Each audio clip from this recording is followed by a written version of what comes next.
Hello there and welcome to my channel.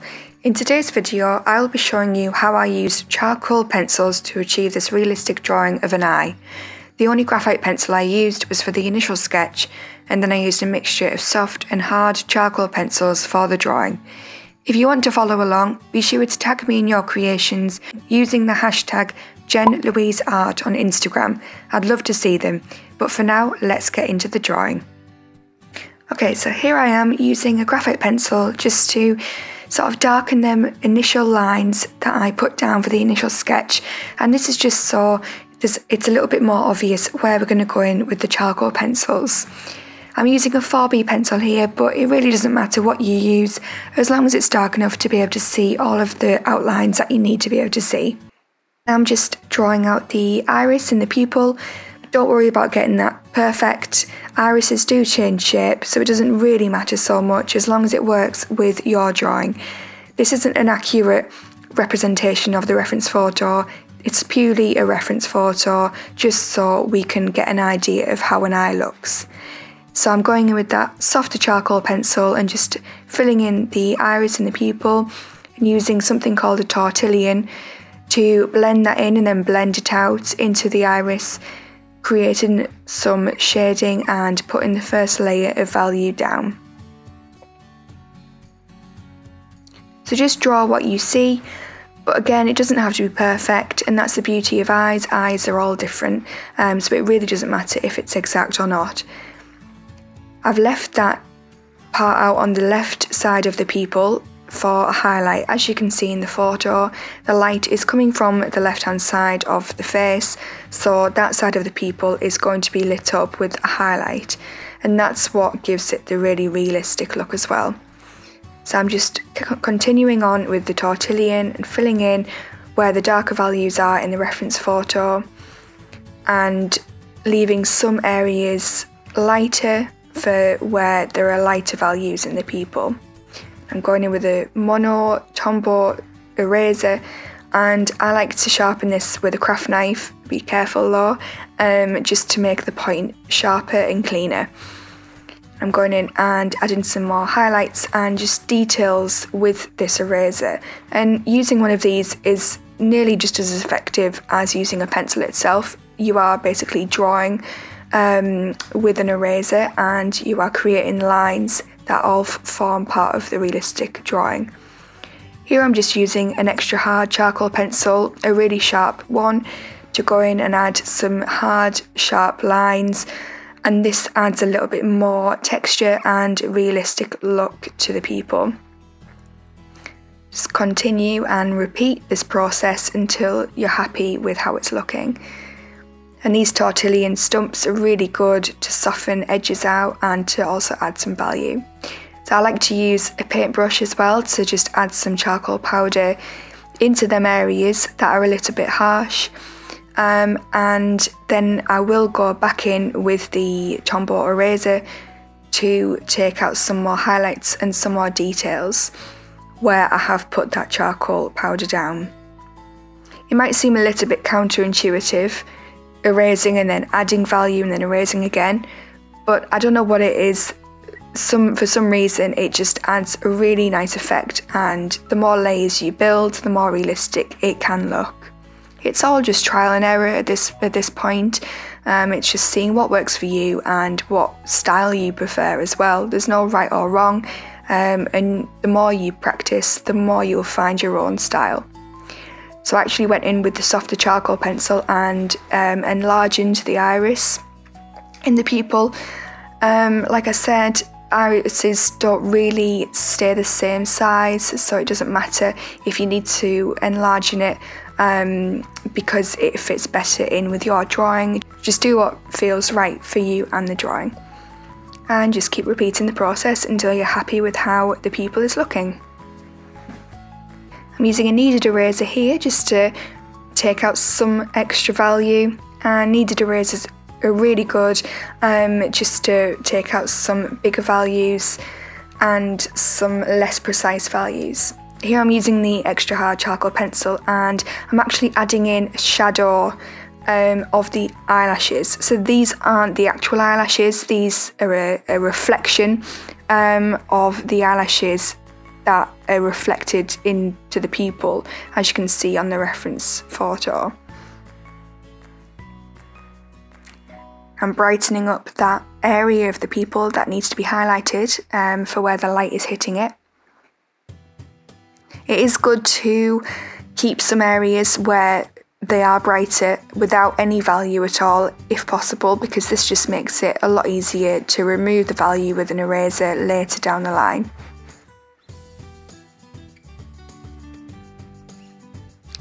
Just keep practicing, just keep adding value, taking away until you're happy and until it starts resembling a pupil. I love the precision detail that the extra hard charcoal pencil gives as well. It's such a good pencil. It's probably my favourite charcoal pencil to use, just with the detail it can give.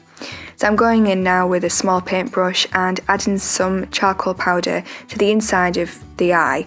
So the inside of the eye isn't actually white. It's in reference photos, it's usually got a shade of grey. And it just depends on how dark or how light the value of grey is. And it can seem very, very bright and very white, but you will find that often it's never completely white, or it's never completely the colour of the paper. Here I'm just using something called a chamois and a kneaded eraser to pick out some of the values within the whites of the eye and just brightening up the left-hand side where the light is hitting the eye, and ensuring that the right-hand side of the eye is a darker value, and adding a little bit more value with the paintbrush as and when needed. Here I'm just using a little bit more of a concentrated amount of powder and colouring in the waterline of the eye, and I will go back in with the eraser pen and tidy this up and repeat the process until I am happy with how it is looking. I'm using that tortillon again just to smoothen out that waterline, and the eraser pen just to make sure it's quite accurate in terms of the shape and the edges of the waterline. And just keep an eye on the different values of the waterline in the reference photo as well, as they do differ. As you can see, I've kept the middle of the eye a little bit brighter. That's how it is on the reference photo, and both the left and right sides of the eye have a more darker value in the shadow area. I'm using that extra hard charcoal pencil now just to outline that shadow, make it a little bit stronger, a little bit darker, and just emphasize the fact that it is a 3D shadow, and just to make it look a little bit more realistic.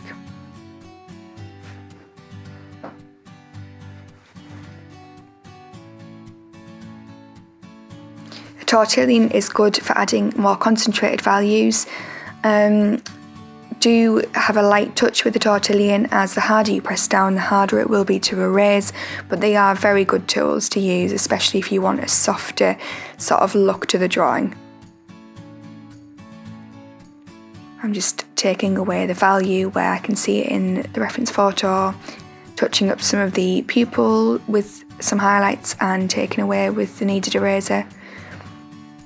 Make sure you have a clean brush, a bigger brush on hand, just to get rid of any of that residue or any of the dust from the erasers or from the pencil itself. Just continue this process until you are happy with how it's looking and if it resembles the reference photo.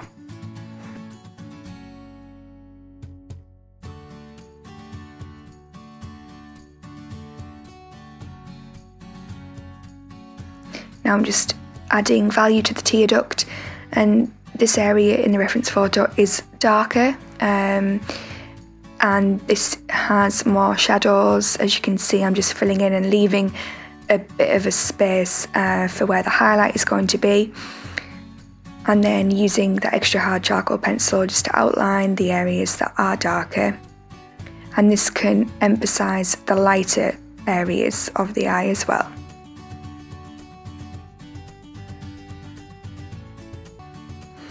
Okay, now we are starting to blend out the crease of the eye just with that small paintbrush again, and I'm just adding some charcoal powder to where there is a shadow in the crease in the reference photo, keeping an eye on the values and making sure that the darker values are represented in the drawing, but still keeping a light touch with the paintbrush. Just a case of blending it all out and keeping a really light hand and making sure that the values are resembling the reference photo. The values are what makes these drawings and this eye look realistic. The values are what give it light and darkness and give it the overall shape.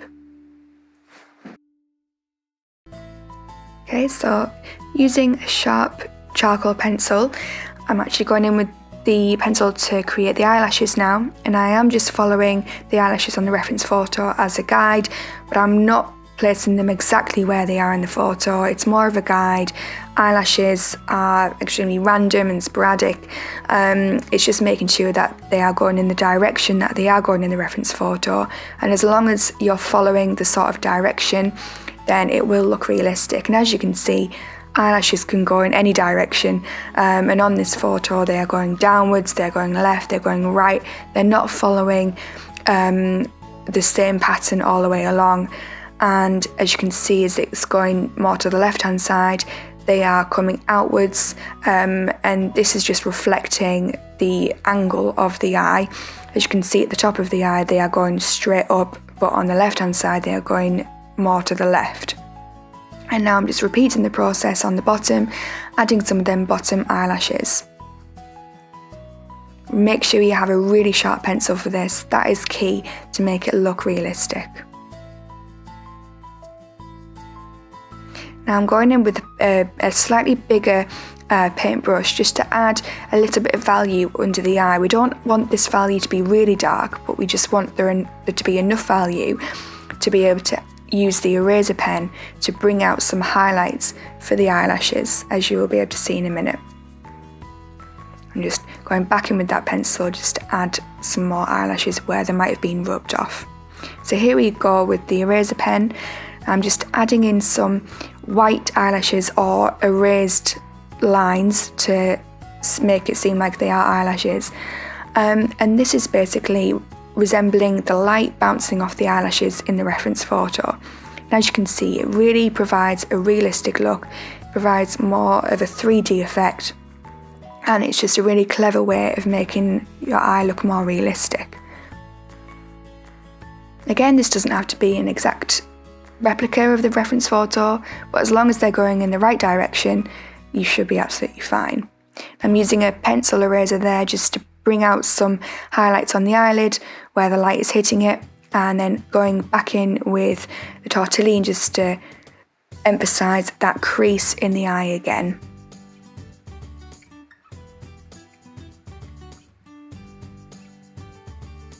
I love how drawings sort of come together and seem more realistic as the drawing progresses and gets nearer to finishing, and it all comes together. And now the final touches, just to emphasise them highlights, just to take away the value where needed, and blend out all of the other areas with a paintbrush just to make it seem really smooth. I eraser pen again, so whenever you do blend with a paintbrush, it can erase or it can fill in the places where you have erased, but that's okay. As long as you use a really light touch, you can go back in with that eraser pen and bring out the values again. Here I'm just adding a couple of the slight creases under his eye, and I'm making these more obvious using a technique with an eraser pen and then using a tortillon to add more value directly above where the eraser has been, and this just creates a little bit more of a 3D effect. It creates a light and shadow effect on the lines and just helps the drawing look more realistic. I'm also using the kneaded eraser just to bring out some more of the light and some of the very small hairs around the eye, and also some of the paws as well.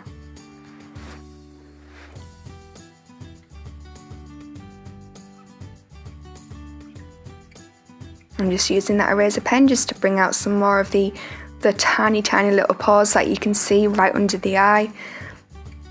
And then I'll go back in with the brush and just smooth these out just to make them a little bit less obvious.